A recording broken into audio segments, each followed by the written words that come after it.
Hello friends.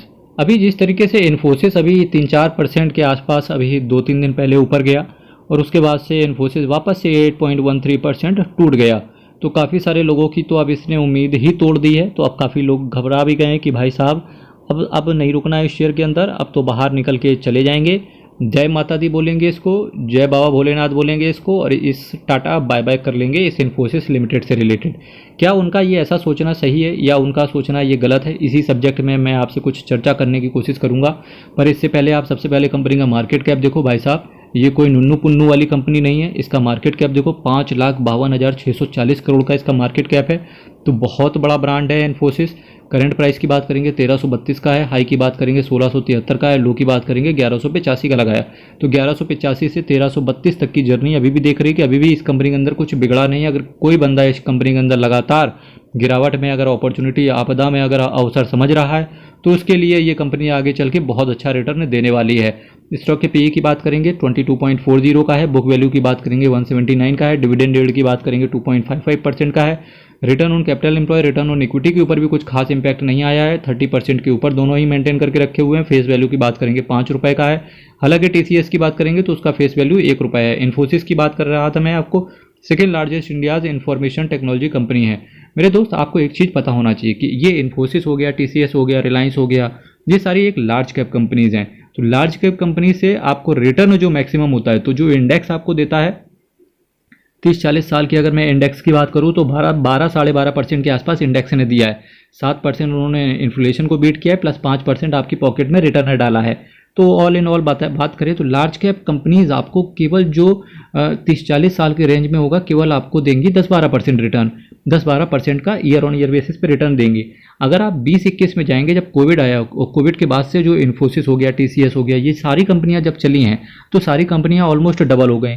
ठीक नहीं तो सारी कंपनियां जब डबल हो गई, तो जब सारी कंपनियां डबल हो गई इसका मतलब है कि उन कंपनीज ने 8-10 साल का रिटर्न इन्वेस्टर की झोली में एक ही साल में डाल दिया।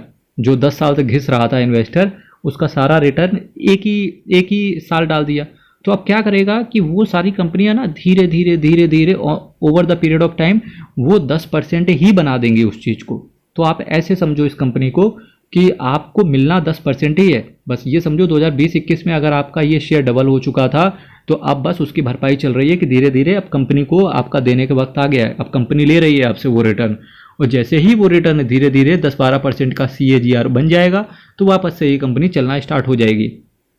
अब एक अच्छे इन्वेस्टर की क्या पहचान है कि भाई साहब जिस तरीके से आप म्यूचुअल फंड में एसआईपी करते हो, जिस तरीके से आप फिक्स डिपॉजिट में एसआईपी करते हो, जिस तरीके से पोस्ट ऑफिस की जो रैकरिंग डिपॉजिट्स वगैरह की जो स्कीम आती है वहाँ पर एसआईपी करते हो, वैसे ही ये कुछ ऐसी कंपनियां हैं जहाँ पर कंटिन्यूसली एसआईपी करना बनता है। जब ये कंपनी गिर रही होती हैं या कंपनी के रिजल्ट्स खराब आ रहे होते हैं या कंपनी की गाइडेंस नोट खराब आ रही होती है, तो ये कंपनी को आपको बनता है कि आपदा में आप अवसर निकालें।